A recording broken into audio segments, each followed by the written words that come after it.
Buenas tardes, alumnos.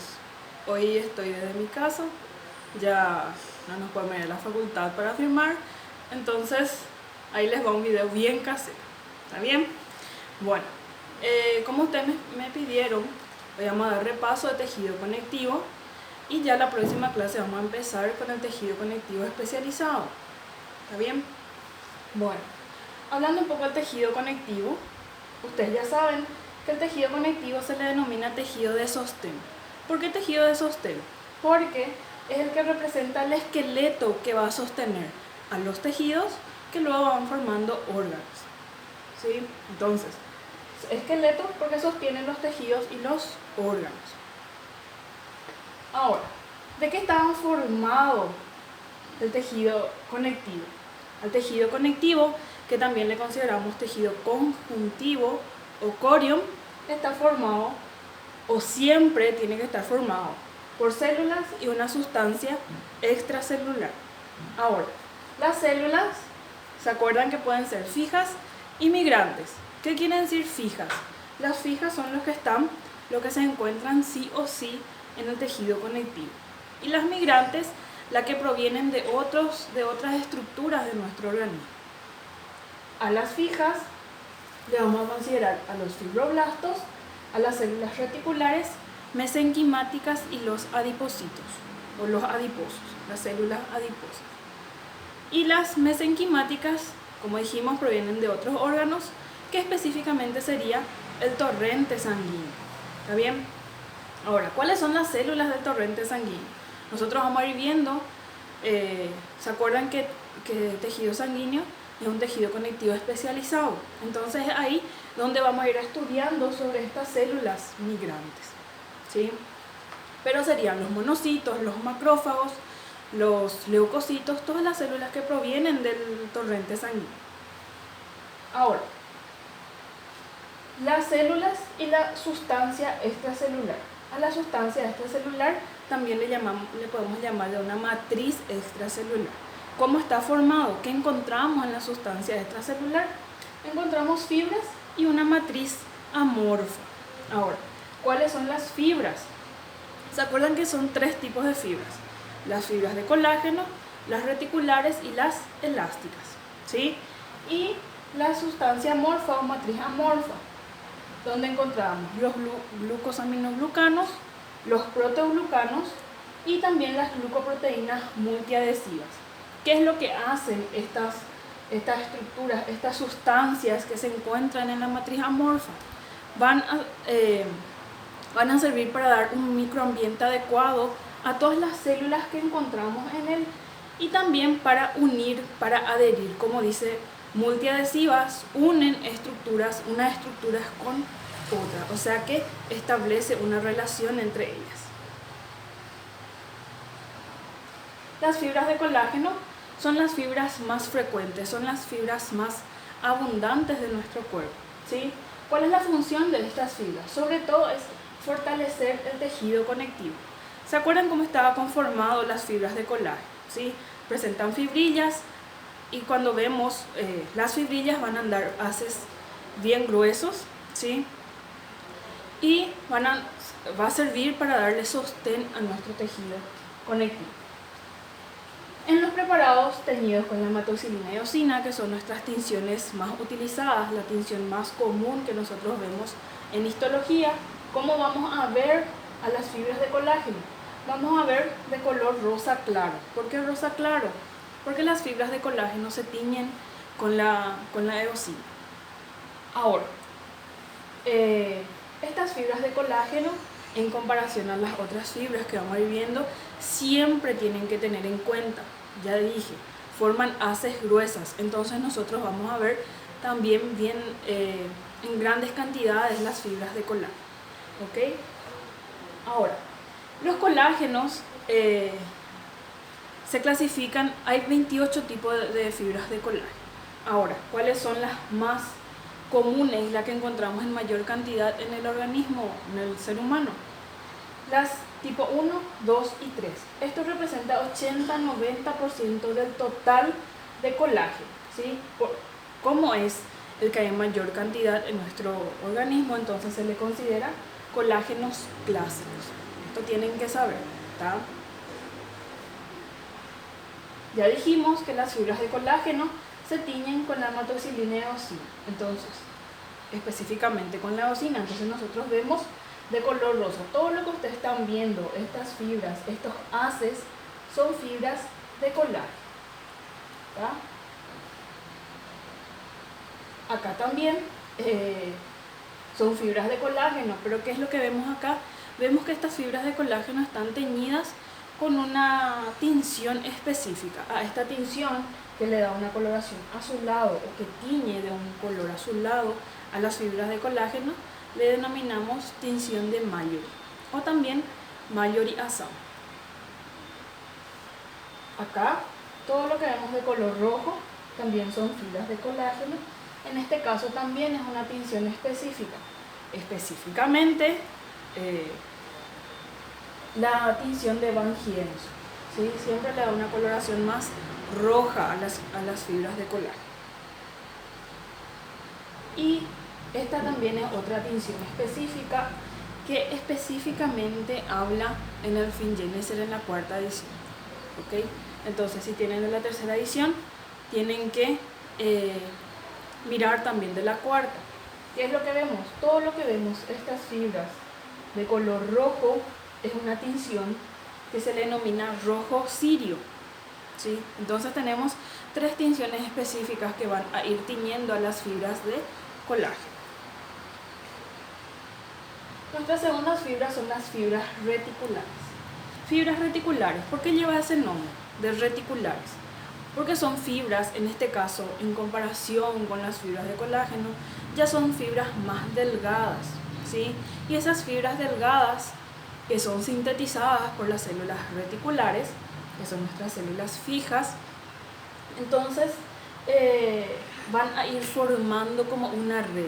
Es como que se van anastomosando unos con otros. Entonces, como ya les dije, en comparación a las fibras de colágeno, son delgadas y no forman haces, sino que van formando como redes. No se distinguen en los preparados teñidos con hematoxilina y eosina, sino que con tinciones con plata. Como ya son fibras más delgadas, entonces sería ya más difícil de diferenciar también con la tinción de eosina. Entonces, las fibras reticulares siempre tienen que estar teñidas con tinciones con plata. Ahora, ¿cuál era esa tinción con plata específica para las fibras reticulares? Es la tinción de argéntica o cajal. ¿Se acuerdan? Que da una coloración oscura, generalmente marrón oscuro, casi negro. Pero también se tiñen con el método PAS y con el rojo cirio. Ahora, con el PAS, ¿por qué? En el microscopio electrónico se observa que estas fibras reticulares están envueltas por glucoproteínas, ¿sí? Entonces, ¿se acuerdan que las glucoproteínas son tinciones específicas para hidratos de carbono y proteínas? Entonces, por eso tiene la capacidad de teñirse con el PAS. Están compuestas en su mayor parte por colágeno tipo 3, pero también de tipo 1. Colágeno tipo 3 y tipo 1 generalmente van de la mano, generalmente van juntos, ¿sí?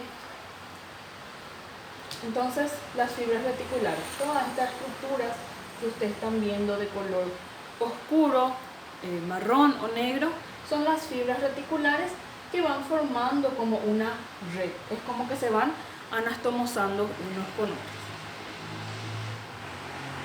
Acá también, esto sería la estructura completa, es un órgano linfoide. En los órganos linfoides, que está formado por tejido conectivo, entonces son grandes, encontramos grandes cantidades de fibras reticulares. Y todo esto son fibras reticulares, siempre de color oscuro en forma anastomosada. Y nuestra tercera fibra, que son las fibras elásticas. En fresco, a las fibras elásticas presentan una tonalidad amarillenta, ¿sí? Esto de acuerdo a la situación, a la posición en donde se encuentran estas fibras. Son difíciles de detectar en los teñidos con hematoxilina y eosina, pero se tiñen selectivamente con la orceína. La orceína, que es su tinción específica, ¿sí? Ahora, ¿por qué lleva el nombre de fibras elásticas?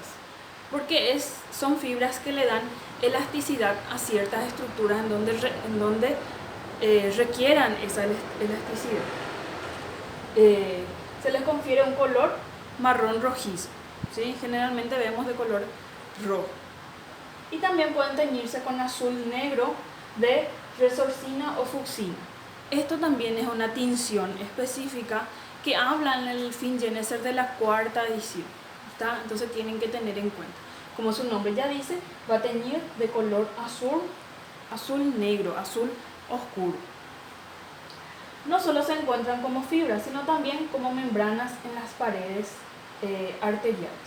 Como ya dijimos, son fibras que le dan cierta resistencia a estructuras, y las arterias, por donde bombea, por donde circula nuestra sangre, entonces requiere de esa elasticidad. En este caso, todas estas son fibras elásticas, bien teñidas. Esto sería el que tiñe de azul negro, ¿sí? La tinción específica también. Entonces todas estas son fibras elásticas. Entonces ya tenemos nuestras tres fibras que forman la matriz amorfa. ¿Qué encontramos? ¿Cómo se le define a todo eso? Son los espacios y hendiduras entre las fibras y las células que están ocupadas por la matriz amorfa. ¿Qué es lo que hay? ¿Qué es lo que dijimos que encontramos en la matriz amorfa?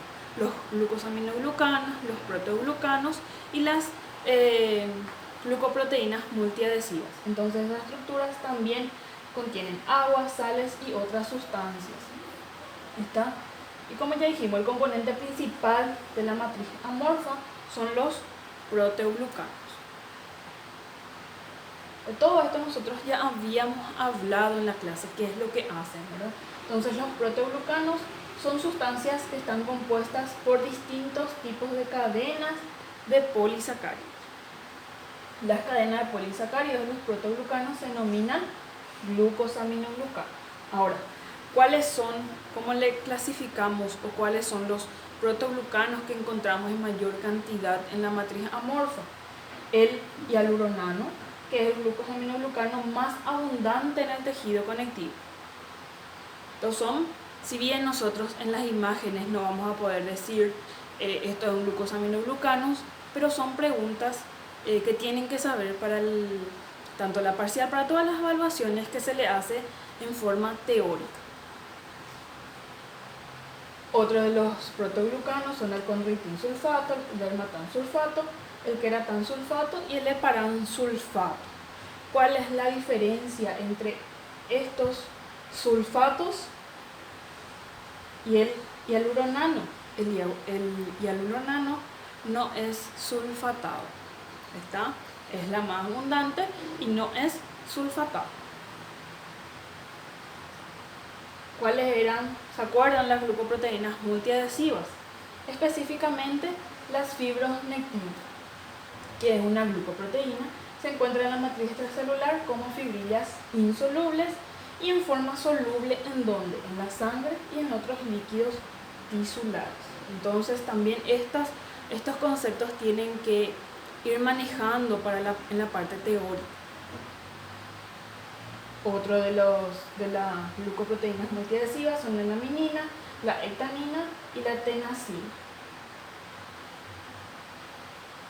Ahora, de nuestras células fijas tenemos las células verdaderas del tejido conectivo. ¿Cuál es esa célula? Son los fibroblastos. Los fibroblastos sí o sí vamos a encontrar en el tejido conectivo. Es la célula más frecuente en el tejido conectivo y como ya les dije, y tienen que saber y tienen que dominar esto. Los fibroblastos son las células verdaderas del tejido conectivo. En los cortes teñidos con hematoxilina y eosina se distinguen como células bastante grandes, aplanadas o osadas, con finas prolongaciones. El citoplasma es eosinófilo y por lo general se ven en un núcleo oval, a veces algo achatado, y contienen 1 o 2 nucleolos y escasa cromatina muy granular. De todas estas características histológicas que presentan el fibroblasto, ¿Se acuerdan qué es lo que le dije, cómo íbamos a ver? Generalmente es el núcleo lo que nos da el nombre o lo que nos dice de qué forma encontramos la célula.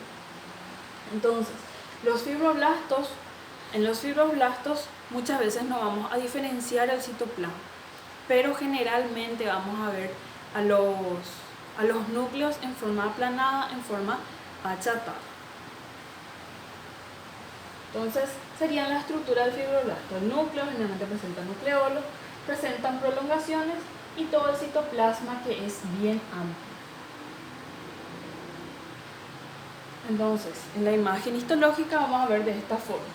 Estas células, estos núcleos que vemos en forma aplanada, entonces serían nuestros fibroblastos. Todo lo que le rodea, todo esto que vemos de color rosa, son fibras de colágeno teñidas con eosina. Las células reticulares, otras de nuestras células fijas, se encuentran en tejidos y órganos linfoides, como en la imagen en la que ya les mostré. Tienen forma semejante a una estrella y una forma de red celular. De red celular, por eso lleva el nombre de reticulares. Y se asemeja a una estrella por las prolongaciones que presenta. Siempre cuando hablamos que las células presentan prolongaciones, entonces vamos a decir que tiene forma de estrella. ¿Está bien? Los núcleos son grandes, ovales y claros. Y el citoplasma es abundante y algo basófilo. Su función principal, ¿cuál es? Producir fibras reticulares. Secretar o secretan las fibras reticulares. ¿Sí? Entonces vemos nuestras células que presentan prolongaciones, por lo que le llamamos en forma estrellada, y van secretando, van produciendo las fibras reticulares. Todo esto son fibras reticulares.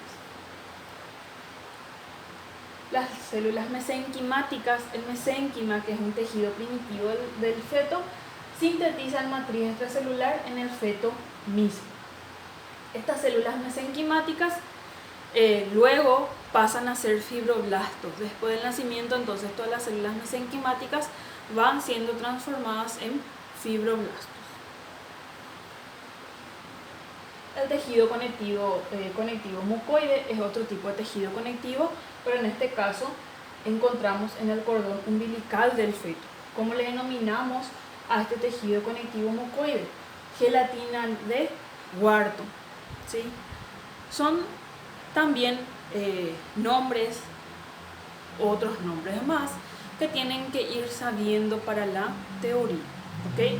Entonces, ¿dónde se encuentran el tejido conectivo mucoide? En el cordón umbilical del feto. Las células son más grandes que los fibroblastos comunes y se asemejan mucho a las células mesenquimáticas. Se distinguen numerosas fibras delgadas de colágeno, pero no hay fibras reticulares ni elásticas. Ahora, clasificando, y después vamos a ver las células, los adipocitos, que son nuestras otras células también fijas. ¿Okay? Ahora, para clasificarle al tejido conectivo, ¿se acuerdan que hicimos un cuadro? Tejido embrionario y el tejido conectivo en el adulto. Entonces, al tejido conectivo le clasificamos en el embrionario, donde se encuentran las células mesenquimáticas, y tejido conectivo mucoide, en el propiamente dicho, y los especializados. Al propiamente dicho le subclasificamos en denso y laxo, y el denso en regular e irregular. ¿Okay? Y los especializados: adiposo, cartilaginoso, óseo y sanguíneo. Ahora, ¿qué es lo que cómo vamos a clasificar esto? ¿Cómo vamos a diferenciar entre denso y laxo? ¿Qué es lo que vamos a ver ahora? Cuando hablamos de un tejido conectivo propiamente dicho, denso o laxo, ¿qué es lo que tenemos que ver? Tenemos que ver la cantidad de fibras que presenta ese tejido y tenemos que ver la cantidad de células. ¿Okay? Cuando un tejido conectivo es denso, entonces hay más fibras que células. Cuando el tejido conectivo es laxo, predominan o hay mayor cantidad de células que fibras. Ahora, ¿cómo le vamos a clasificar al denso? Dijimos que denso, mayor cantidad de fibras. ¿Cómo tienen que estar esas fibras?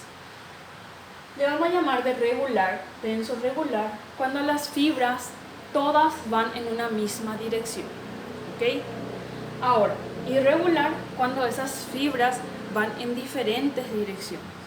¿Está bien? Entonces, un nombre, cuando les pida que nombren correctamente un tejido conectivo, siempre tienen que tener en cuenta la secuencia de los cuadros que les voy haciendo. Entonces, tejido conectivo, propiamente dicho, denso, regular o irregular. Tejido conectivo, propiamente dicho, laxo. El laxo no tiene su clasificación, entonces se queda ahí mismo. ¿Ok? Tejido conectivo laxo, como ya les dije, presentan grandes cantidades de células, es blando y cede a la presión, presenta rica irrigación e inervación y es especialmente abundante en la lámina propia de varios órganos huecos. Lámina propia sería una capa que nosotros vamos a ir encontrando en diferentes órganos, como dicen, órganos huecos. Entonces, cuando hablamos de órganos huecos, generalmente esos órganos van a ir presentando capas. Y la lámina propia es uno de los nombres que llevan esas capas. Entonces, generalmente es tejido conectivo laxo. Entonces, en este tejido conectivo, ¿qué es lo que vemos? Vemos grandes cantidades de células.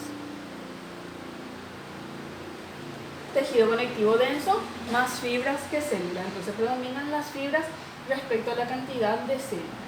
El denso irregular, las grandes cantidades de fibras de colágeno agrupadas siempre en haces. Las fibras de colágeno son más gruesas y son más abundantes. Entonces a eso nos referimos cuando hablamos en gruesos haces. Las fibras de colágeno son más gruesas y aquí en el tejido conectivo laxo. Y se encuentran en la dermis formando las cápsulas alrededor de los órganos. La dermis es una capa de la piel, ¿sí? Es la segunda capa de la piel y siempre que hablamos o generalmente a los órganos le va envolviendo un tejido conectivo. Ese tejido conectivo siempre va a ser denso y irregular y a esa estructura le llamamos de cápsula. Entonces, ¿qué es lo que estamos viendo acá? Vemos un tejido conectivo, pero ¿qué es lo que predomina? Las fibras. Entonces, un tejido conectivo propiamente dicho denso. Ahora, ¿estas fibras van en una misma dirección o van en diferentes direcciones? Como vemos, van en diferentes direcciones. Entonces sería denso irregular. Siempre las células que vemos más de forma aplanada serían nuestros fibroblastos. Y las células que vemos en forma más redondeada son nuestras células migrantes. Acá también, tejido conectivo, propiamente dicho denso y regular. Las fibras van en diferentes direcciones.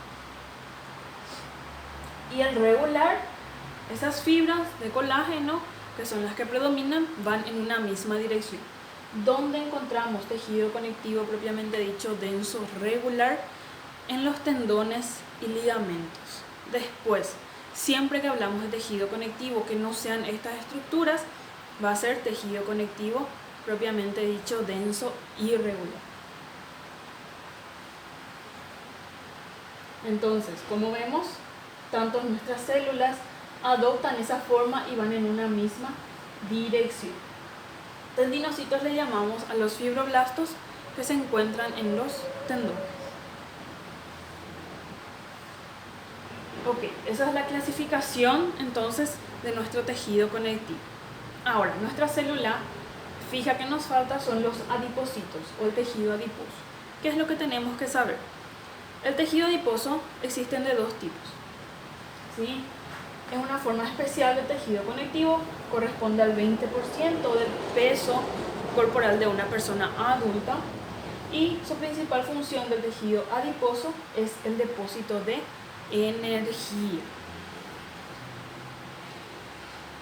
Como les dije, existen de dos tipos. El tejido adiposo amarillo o blanco, que se le llama unilocular, y el tejido adiposo marrón, que se le llama de marrón o pardo también y se le llama de multilocular. ¿Por qué lleva el nombre amarillo-blanco? Por el estado en fresco, ¿sí? Ahora, unilocular o multilocular por la cantidad de gotas de lípido que presentan cada adipocito. Unilocular presenta una sola gota de lípido, ¿sí? Y el multilocular entonces va a presentar varias gotas de lípido.